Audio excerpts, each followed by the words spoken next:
வணக்கம். கதிரவன் நியூஸின் காலை நேர தலைப்பு செய்திகள். யாழ்ப்பாணம் கொக்குவில் தொழில்நுட்ப கல்லூரியில் தைப்பொங்கலுக்கு மறுநாள் ஜனாதிபதி அனுரகுமார திசாநாயக்க கலந்து கொண்ட ஒரு நிகழ்வுக்கான செலவாக 1,10,79,075 ரூபாய் 50% என செலவு காட்டப்பட்டுள்ளது. கடந்த மாதம் தை மாதம் பொங்கல் தினத்தில் வடமாகாணத்துக்கு விஜயம் செய்த ஜனாதிபதி அனுர மன்னாரில் காற்றாலை மின்சாரத்தை ஆரம்பித்து வைத்த நிலையில் அன்று மாலை வேலணியில் இடம்பெற்ற பொங்கல் நிகழ்விலும் கலந்து கொண்டார். அன்றைய தினமே மானிப்பாய் மருதடி ஆலயத்தில் இடம்பெற்ற பொங்கல் நிகழ்விலும் கலந்து கொண்டார். மறுநாள் ஜாழ் கொக்குவில் தொழில்நுட்ப கல்லூரி மைதானத்தில் முழு நாடுமே ஒன்றாய் தேசிய போதைப்பொருள் ஒழிப்பு வேலை திட்டத்தை ஆரம்பித்து வைத்தார். குறித்த நிகழ்வுக்கான நிதியை பொதுமக்கள் பாதுகாப்பு அமைச்சு பொருட்படுத்த நிலையில் யாழ் மாவட்ட செயலகம் இணைந்து பெரும் எடுப்பில் குறித்த நிகழ்வு இடம்பெற்றது. அந்த நிகழ்வுக்காக மண்டப ஒழுங்கமைப்பு சுமார் 52,37,000 ரூபாவும், சிற்றுண்டி உபசரணைக்காக சுமார் 31,13,000 ரூபாவும் செலவு செய்யப்பட்டது. நிகழ்வில் பங்கு பெற்றிய பொதுமக்களை ஏற்றி இறக்குவதற்காக இலங்கை போக்குவரத்து சபைக்கு சுமார் 23,43,000 ரூபாவும், நிகழ்வில் காட்சிப்படுத்தப்பட்ட பதாகைகளுக்காக சுமார் 51,700 ரூபாவாகவும் செலவு காட்டப்பட்டது. வரவேற்பு செலவினமாக 23,375 ரூபாவும், குடிநீர் மற்றும் மலசல கூடத்துக்காக சுமார் 36,000 ரூபாவாகவும், முன்னாயத்த வேலைகள் மறுசீரமைப்புக்காக சுமார் 1,18,000 ரூபாவாகவும், ஏனைய செலவுகளுக்காக சுமார் 1,54,000 ரூபாவாகவும் செலவு காட்டப்பட்டது. ஆக மொத்தத்தில் ஜாலில் தைப்பொங்கல் மறுநாள் இடம்பெற்ற ஒரு நிகழ்வுக்கு மாத்திரம் இவ்வாறு பாரிய ஒரு தொகை செலவு செய்யப்பட்டுள்ளமை குறிப்பிடத்தக்கது. பசறை பெல்லக்கட்டுவ கலப்பிடக்கந்த பகுதியில் உள்ள ஒரு வீட்டின் பின்னால் இருந்து ஒரு குழந்தையின் உடல் மீட்கப்பட்டுள்ளதாக பெல்லக்கட்டுவ காவல்துறையினர் தெரிவித்தனர். இந்த சம்பவம் தொடர்பாக கலப்பிடக்கந்த பகுதியை சேர்ந்த 36 வயதுடைய 4 குழந்தைகளின் தாயார் கைது செய்யப்பட்டு பண்டாரவளை நீதவான் நீதிமன்றத்தில் ஆஜர்படுத்தப்பட்டுள்ளார். வவுனியா ஈரப்பெரியங்குளம் மயானத்திலிருந்து ஆணொருவரின் சடலம் மீட்கப்பட்டுள்ளதாக காவல்துறையினர் தெரிவித்துள்ளனர். அந்த பகுதியில் சடலம் ஒன்று உள்ளமை தொடர்பாக ஈரப்பெரியங்குளம் காவல்துறையினருக்கு நேற்று காலை தகவல் வழங்கப்பட்டிருந்ததை அடுத்து அந்த பகுதிக்கு சென்ற காவல்துறையினர் விசாரணைகளை முன்னெடுத்துள்ளனர். சுமார் 40-45 வயது மதிக்கத்தக்க ஒருவரே சடலமாக மீட்கப்பட்டுள்ளதுடன் இதுவரை சடலம் அடையாளம் காணப்படவில்லை என காவல்துறையினர் தெரிவித்துள்ளனர். அவரது உடலில் சிறு பகுதி தீயினால் எரிந்துள்ளதாக கூறப்படுகின்றது. இது தொடர்பாக காவல்துறையினர் மேலதிக விசாரணைகளை முன்னெடுத்து வருகின்றனர். காரொன்று வீதியை விட்டு விலகி சுமார் 100 அடி பள்ளத்தில் கவிழ்ந்து விபத்துக்குள்ளாகியுள்ளது. நோட்டன் பிரிட்ஜ் லக்சபானா பிரதான வீதியின் 3ஆம் மைல்கல் பகுதியில் இந்த விபத்து இடம்பெற்றுள்ளது. சிவனொளி பாத மேலே யாத்திரை சென்றுவிட்டு மீண்டும் அவிசாவளை நோக்கி பயணித்த ஒரு குழுவினரை ஏற்றி சென்ற காரை இவ்வாறு விபத்துக்குள்ளானதாக தெரிவிக்கப்படுகின்றது. இந்த விபத்தில் குறித்த வாகனத்தில் பயணித்த 3 பலத்த காயமடைந்து லசபானா பிரதேச வைத்தியசாலையில் அனுமதிக்கப்பட்டுள்ளதுடன் அவர்களில் ஒருவர் மேலதிக சிகிச்சைக்காக நாவலப்பட்டி ஆதார வைத்தியசாலைக்கு மாற்றப்பட்டுள்ளார். சாரதிக்கு ஏற்பட்ட நித்திரை கலக்கம் காரணமாக இந்த விபத்து இடம்பெற்றிருக்கலாம் என காவல்துறையினர் சந்தேகிக்கின்றனர். விபத்தினால் காருக்கு பலத்த சேதங்கள் ஏற்பட்டதுடன் சம்பவம் தொடர்பில் நோட்டன் பிரிட்ஜ் காவல்துறையினர் மேலதிக விசாரணைகளை முன்னெடுத்து வருகின்றனர். 10 நிலக்கரி கப்பல்களில் 8 கப்பல்களில் இருந்து நிலக்கரி இருப்புகள் தற்போது இறக்கப்பட்டுள்ளதாக அமைச்சரவை ஊடக பேச்சாளர் அமைச்சர் நலிந்த ஜெயதிச தெரிவித்தார். நேற்று பிற்பகல் அமைச்சரவை முடிவுகளை அறிவிக்கும் ஊடகவியலாளர் சந்திப்பிலேயே அவர் இவ்வாறு தெரிவித்தார். இறக்கப்பட்ட 8 நிலக்கரி கப்பல்களில் 6 கப்பல்களின் அறிக்கைகள் கிடைத்துள்ளதாக அமைச்சர் தெரிவித்தார். கேள்விக்குரிய 6 கப்பல்களில் உள்ள நிலக்கரி நிர்ணயிக்கப்பட்ட தரங்களை பூர்த்தி செய்யாதனால் அபராதம் வசூலிக்க நடவடிக்கை எடுக்கப்பட்டுள்ளதாக அவர் மேலும் தெரிவித்தார். வாத்துவ மொரத்தொடுவ வீதியில் மெலேகம பகுதியில் இடம்பெற்ற விபத்தில் காயமடைந்திருந்த பேருந்தின் ஒன்றின் சாரதி உயிரிழந்தார். இந்த விபத்து நேற்று காலை இடம்பெற்றதுடன் இதில் 2 பேருந்து சாரதிகளும் காயமடைந்து பாணாந்துறை ஆதார வைத்தியசாலையில் அனுமதிக்கப்பட்டனர். விபத்து தொடர்பான மேலதிக விசாரணைகளை வாத்துவ காவல்துறையினர் முன்னெடுத்து வருகின்றனர். 2 பேருந்துகள் நேருக்கு நேர் மோதி விபத்துக்குள்ளாகியுள்ளதாக காவல்துறையினர் தெரிவிக்கின்றனர். குறித்த விபத்து வாத்துவ மொரத்தொடுவ வீதியின் மெல்லேகம பகுதியில் இடம்பெற்றுள்ளது. மாகாண சபை தேர்தலை நடத்துவதற்கான தேர்தல் முறைமையை தீர்மானிக்க நாடாளுமன்றத்தில் விசேட செயற்குழு ஒன்று நியமிக்கப்பட்டுள்ளமையை வரவேற்பதாக தேர்தல்கள் ஆணைக்குழுவின் தலைவர் RMAL ரத்நாயக்க தெரிவித்துள்ளார். விசேட செயற்குழு நியமிக்கப்பட்டுள்ளமை குறித்து ஊடகங்களுக்கு கருத்து தெரிவித்த போதே அவர் இதனை கூறியுள்ளார். மாகாண சபை தேர்தலை எந்த முறைமையில் நடத்துவது என்பது குறித்து ஆராய்ந்து விதைப்புரைகளை வழங்க இந்த செயற்குழுவுக்கு முழு அதிகாரம் அளிக்கப்பட்டுள்ளது. எதிர்வரும் 3 மாதங்களுக்குள் இக்குழு தனது அறிக்கையை சமர்ப்பிக்க வேண்டும். அந்த அறிக்கை கிடைத்தவுடன் சட்ட ரீதியான அதிகாரத்தை பயன்படுத்தி தேர்தலை நடத்துவதற்கான ஆரம்பகட்ட நடவடிக்கைகளை விரைவாக முன்னெடுப்போம். பழைய முறையோ அல்லது புதிய முறையோ என்ற குழப்பத்துக்கு நாடாளுமன்றத்துக்கும் தீர்வு காண வேண்டும் என உயர்நீதிமன்றம் பலமுறை சுட்டிக்காட்டியது. இந்த விசேட செயற்குழுவில் எமது ஆணைக்குழுவின் சார்பிலும் ஆக்கப்பூர்வமான யோசனைகளும் முன்வைக்க உள்ளோம். மாகாண சபைகளுக்கு மக்கள் பிரதிநிதிகளை விரைவில் நியமிக்க வேண்டும் என்பதில் தேர்தல்கள் ஆணைக்குழு உறுதியாக உள்ளது. எனவே அரசு எடுக்கும் சாதகமான தீர்மானங்களுக்கு நாம் முழுமையான ஒத்துழைப்பை வழங்குவோம் எனவும் அவர் மேலும் குறிப்பிட்டுள்ளார்.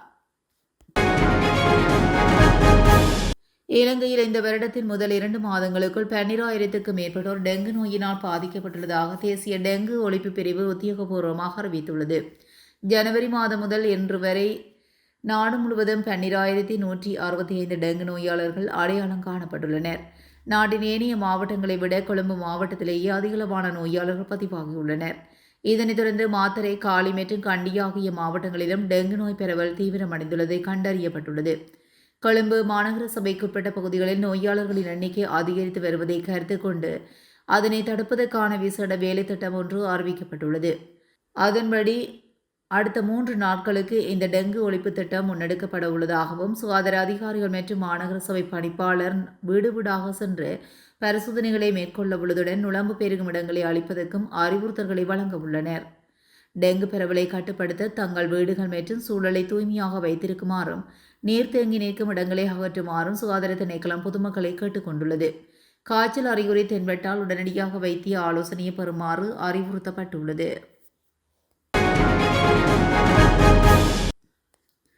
அதிவேக நெடுஞ்சாலைகளில் பயணிக்கும் வாகன சாரதிகளுக்கு பணம் செலுத்துவதற்கு பதிலாக அறிமுகப்படுத்தப்பட்ட ஹாட் ETC அட்டைகள் நீண்ட காலமாக வழங்கப்படாததனால் அரசுக்கு பாரிய வருவாய் இழப்பு ஏற்பட்டுள்ளதோடு சாரதிகளுக்கும் பெரும் அசௌகரியங்களுக்கு உள்ளாகியுள்ளனர்.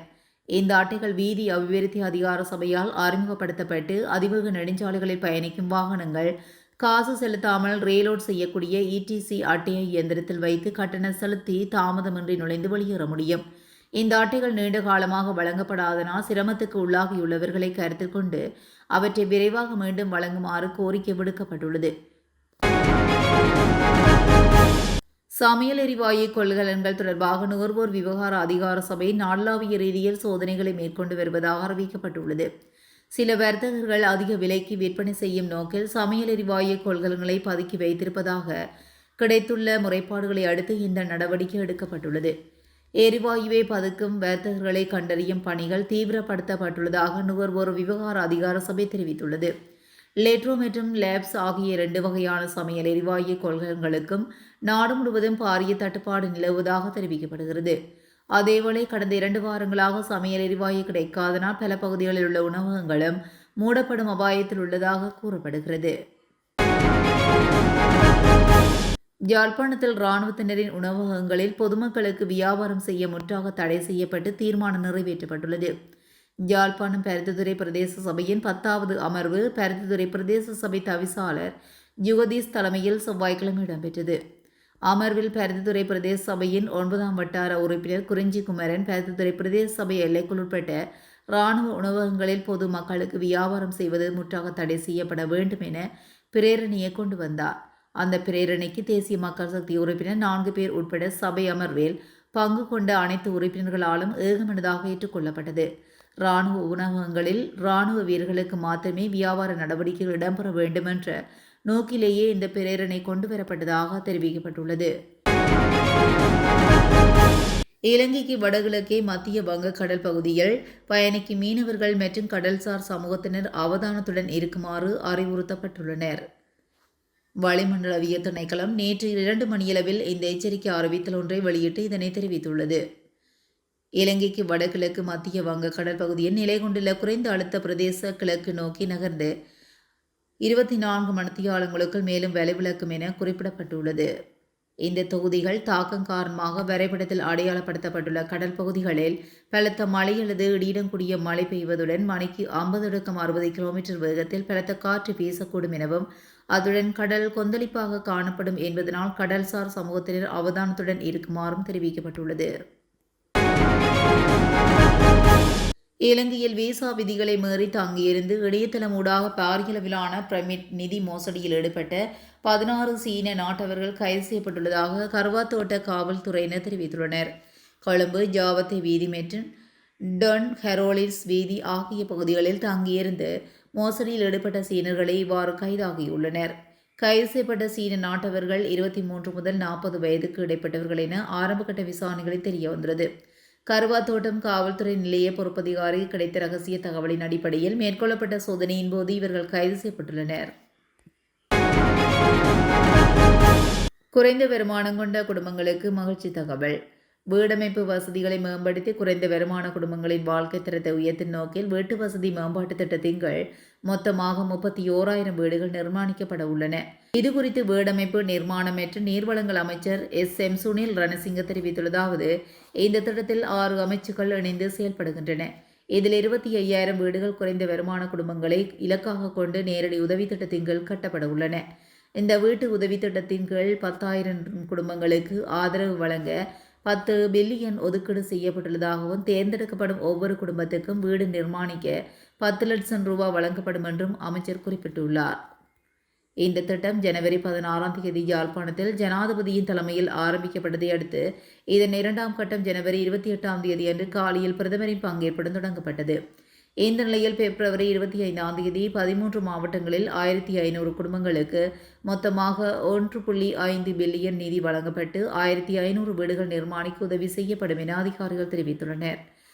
முதல்கட்ட பண பரிவர்த்தனைகள் ஏற்கனவே விடுவிக்கப்பட்டுள்ளதாகவும் 10,000 குடும்பங்களுக்கு உதவி வழங்கும் இலக்கு 2026ஆம் ஆண்டு நவம்பர் மாதத்துக்குள் நிறைவேற்றப்படும் என அமைச்சர் ரணசிங்க குறிப்பிட்டுள்ளார். இத்துடன் கதிரவன் நியூஸின் காலை நேர தலைப்பு செய்திகள் நிறைவடைகின்றன. தொடர்ந்தும் செய்திகளோடு இணைந்திருக்க கதிரவன் நியூஸுடன் இணைந்திருங்கள். நன்றி, வணக்கம்.